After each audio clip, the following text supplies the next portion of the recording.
This is crazy. I'm literally sailing backwards. This head's a little bit shorter than it would normally be. On Friday afternoon I went out to Lymington with Jeff. We had a kind of very light breeze, almost no wind at all, kind of sail to Lymington. We've actually got the kite up anyway. Since we're not going to be doing any jibing, we've just got it made off on the bow roller. But there's not much wind. So we just heard somebody do a radio check on channel 16, which I don't approve of. So I thought I'd do a radio check on channel 65 to Needles NCI and see if anybody's watching us. Needles NCI, Needles NCI. This is Eala, looking for a radio check. Over. Eala, this is Needles NCI, we are receiving you loud and clear. Over. Needles NCI, Eala, that's great to hear. We can hear you loud and clear too. With a small sailboat flying the red Spinnaker, heading up very slowly to Hurst Point. Over. Eala, this is Needles NCI. Yeah, we've got you, and I suspect you'll have a slow journey, but be safe. Over. Needles NCI, Eala. Yep, we're ready for that. Have a lovely afternoon. Out. There we go.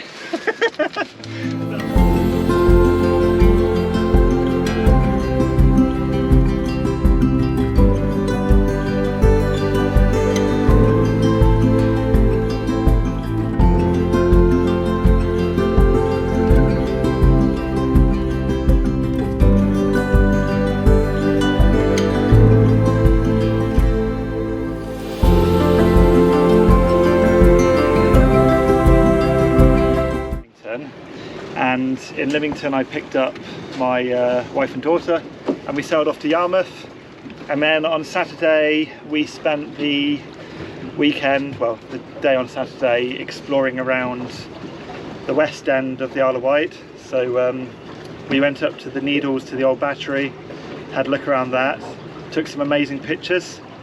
Probably be showing some of those with you right now. And then we went to spend the rest of the kind of late afternoon in Colwell Bay. We did not go to the Hut, notoriously expensive seafood restaurant, which you probably struggle to get a table at unless you reserve months in advance. Instead we went to, I think it's like Long Beach Bar or something, had some food there, really cheap and cheerful. The food was decent. Everything was a good price, and we had a nice little dinner and just a really slow afternoon. I went splashing around in the water with Eala, and then we just stayed there until sunset and then headed back to the boat. So I got some nice pictures of the sunset too. And now it's Sunday. I've just dropped the family back off in Lymington and they're driving home, and then I'm going to sail downwind back to Christchurch. That was pretty cool. The red arrows just came over, just setting up the extra camera there. So now we got the forwards view, which is hopefully recording still. Yeah, it's still flashing, so that's recording. And I've just pulled the reef out of the sail. We're doing 3.7 knots, heading up to Fort Victoria and Fort Albert. Now previously I've talked about Hurst Castle and Fort Albert. Well, I called it Fort Victoria, but it's actually Fort Albert. Fort Victoria is this other lower level fort. It looks just like a wall from the sea. And the big one you can see, which is all made out of brick, that's Fort Albert. So we realised that whilst being on the Isle of Wight and actually learning a bit about what's here. It's been a really nice weekend. The funny thing is, like, because the wife and daughter typically don't want to go boating too much, but this weekend they've been talking about how we need to get a different boat, a bigger boat, a nicer boat, and that tells me one thing: they want to go on a boat. They said they had a nice weekend anyway, so that's obviously an excuse to do it more often. But Eala is a small pokey little boat to camp in for a weekend, so we definitely appreciate a bit more space. So we just came out of Lymington back there, and all we did on Saturday, just across to Yarmouth, just over there, not very far at all, but that was a nice short one to do with the wife and daughter and the dog. And then we've got various sailboats. There's one over there having issues with his Genoa by the looks of it. In front of us, hopefully you can see that, aiming up towards the Needles. Now over there, there's like a short little wall light structure. That is Fort Victoria, and over there is a brick building. It's not very easy to see right now. We'll have another look when we get closer. That's Fort Albert. Oh, this is cool. So because I've been struggling to hold my phone and other things, I saw somebody make one of these. This little board, it's just on a couple of hinges and a little latch, and then I can have it as a phone holder. I've got somewhere for the VHF radio on the back as well, but I've just got that clipped down on the winch holder at the minute because it's not a particularly violent sea. What else have we got? Over there in front of us, that's Hurst Castle, and a ton of yachts out there. Oh, and over there on the end of the boom, that's the forward facing GoPro, so let's just give it a little wave. Hey! Oh, the boat's bearing up to wind. What are you doing?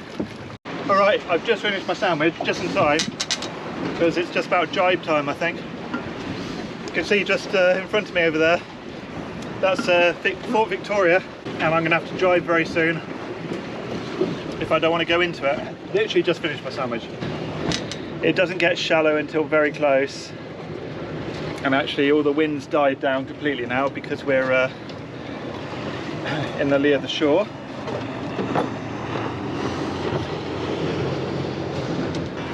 Completely dead here. Where's the wind?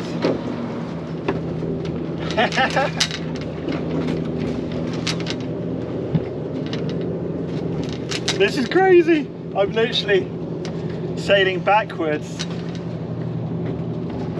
I can see the transits with Fort Albert. We're sailing down the channel sideways, but I don't care. I'm going to where I want to go, sideways. What a joke. Okay, I've got a little bit of wind. Ease off the jib. 7.5 knots.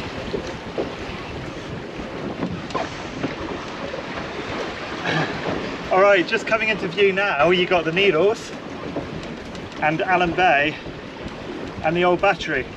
Okay, so here we've just got the headland, and any moment now on your camera Alum Bay will come into view.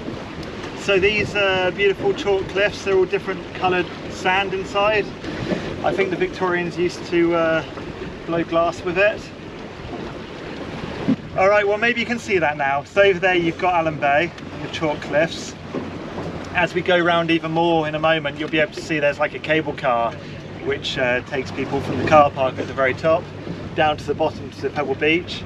It's a bit like Land's End. It's kind of a place where they just want you to spend money, but it's a very beautiful place to visit. Nicer, I think, from a boat. There's a nice, I guess that must be a Dutch yacht sailing by.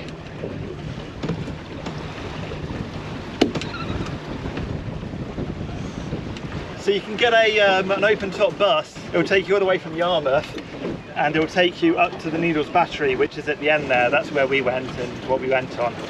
It was so hot yesterday, but it was a really nice thing to do because, you know, you had the breeze coming through. We had a bit of shade from the canopy on the bus, and yeah, that was a really nice way to keep cool. And then we went all the way up to the end there. At the end you've got the battery. It's kind of like, it was built in World War I. Was protection against an invasion which never came, and then it was used again in World War II, It never fired a shot at a ship, but the anti-aircraft guns were used to shoot down a Luftwaffe coming over the channel. Yeah, you got a really nice view of Alum Bay now. Beautiful.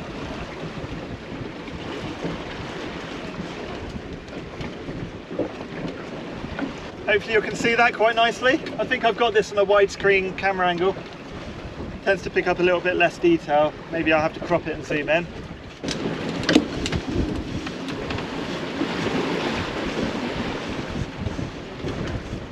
Quite a gust. So these big chalky cliffs behind me, you've got some gun placements actually inside the cliff face, hidden away. There's some little kind of holes cut in and some tunnels down there. And up there, that's where the battery is. And that piece of chalk jutting out down there, that is where those gun placements are. Hopefully I can crop in and zoom in on that. We'll see.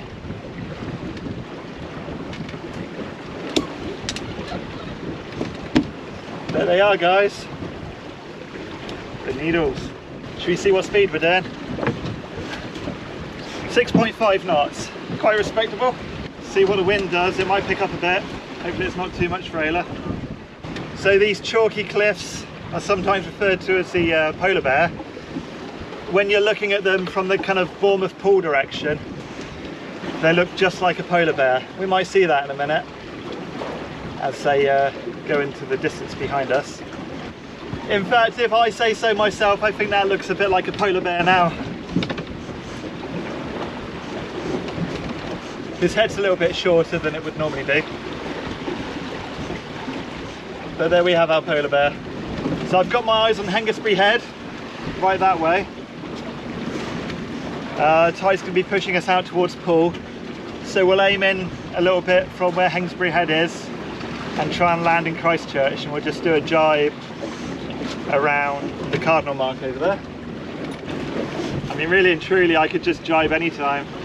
Yeah, I might do it now before everything runs out of battery.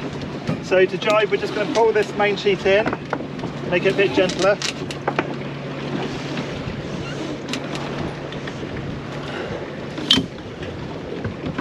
Put a wrap around the leeward side sheet for the jib, get that ready to pull across. And I'm going to take my winch handle out. Yeah, got it. Okay, right, we're ready to jibe. Jibe ho.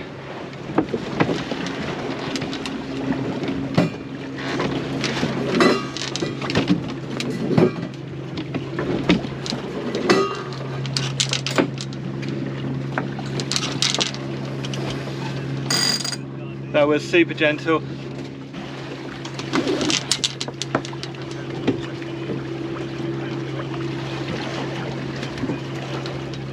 So now we say bye bye Isle of Wight and hello Christchurch as we start to slow sail across the tide here.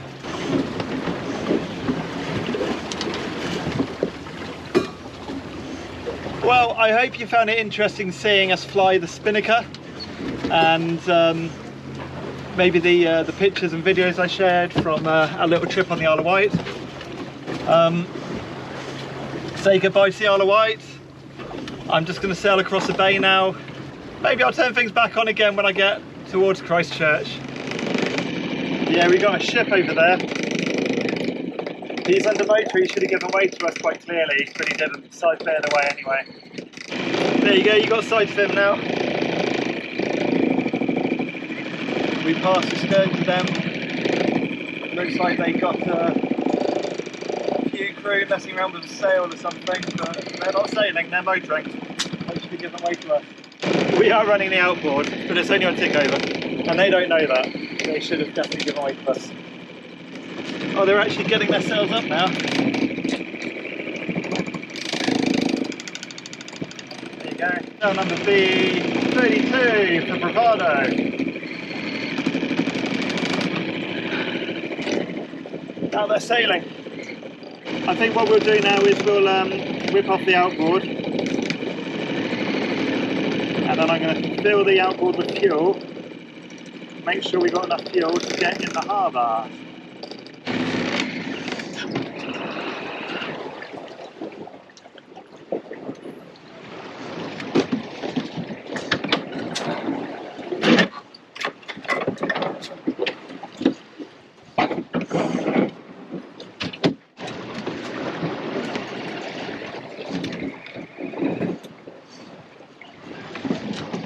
Alright, that's plenty of fuel to get us in the harbour. 6 knots, not bad. We got Hengistbury Head dead ahead. And we got 3 yachts. I imagine they're heading for Poole rather than Christchurch.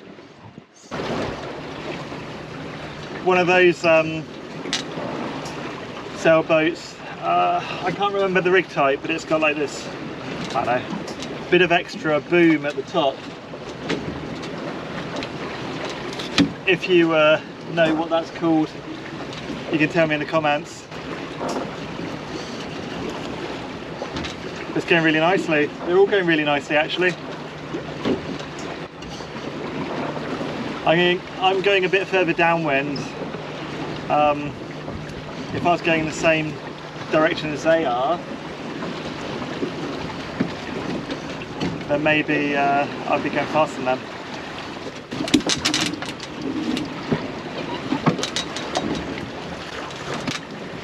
What's quite nice about sailing is just the nothing.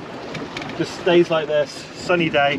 You know, what I was supposed to be doing this weekend, and this is one of my other hobbies, is medieval battle reenactment. So this weekend it was a Battle of Tewkesbury. So the Battle of Tewkesbury is a reenactment of the Wars of the Roses Battle of Tewkesbury between the Yorkists and Lancastrians.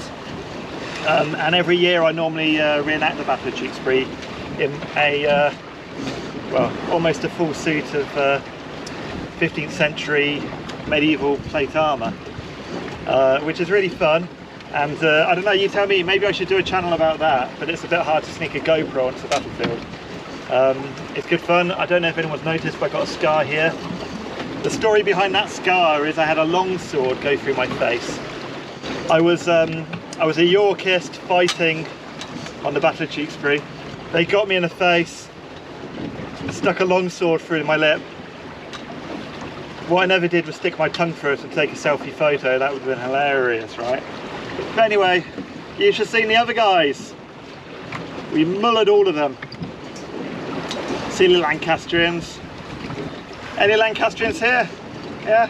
Well, I'll tell you what, little secret. I changed reenactment groups since then, and now I fight on the Lancastrian side. So if I was doing it this year, I would have had to lose, because that's how history went. But anyway, so I was supposed to be doing the Wars of the Roses reenactment this weekend at the Battle of Tewkesbury, and it's forecasted 32 degrees with actually 0 wind there, and I just couldn't face it. Rue and Eala wouldn't have enjoyed themselves. I probably wouldn't have even had the energy to go on the field because I've not done anything yet this year, so I'm just not at that fitness level. So I thought it better to stay at home, and then Rue and Eala suggested that we go and visit the Isle of Wight. So that's what we did, and I'm glad of it because you know, it's been a hot weekend, but with the sea breeze cooling you down, it's been really quite enjoyable. Much more comfortable than it would have been reenacting the battle. So next step is whip the sails down and get in. I'm not too sure when I'm going to be back out. I don't think there's anything next week happening in the calendar with the sailing club. It's my daughter's birthday party and I got my parents coming over. I might get out with my dad. I'd like to take him out on the boat. He's not been out in Eala yet, and he enjoys going for the occasional sail. So we'll try and do that maybe. Hopefully the weekend we'll find some time to sneak off and go around the bay. I think the weather's going to be filling in this week again. There's going to be some pretty rough conditions. I probably won't be out during the week. Oh, you can tell we're in Christchurch Bay because the bloody rolling waves are back. I mean, they're not very big right now, they're actually nothing. I just heard them breaking behind me. It's because it gets shallow here. The waves like to kind of break against the ledge and then roll into the bay. Right, well, I hope you've enjoyed me on this journey. Give me some feedback in the comments section, let me know what you think, and please subscribe, drop me a like, anything to help the algorithm. I had a couple of really good videos, and then some of the videos which I poured my heart into barely got noticed. So anything you can do to help the algorithm gets these videos actually seen, So that's leaving comments, subscribing, try and be nice. But yeah, I'd love to hear your feedback. See you then. Goodbye.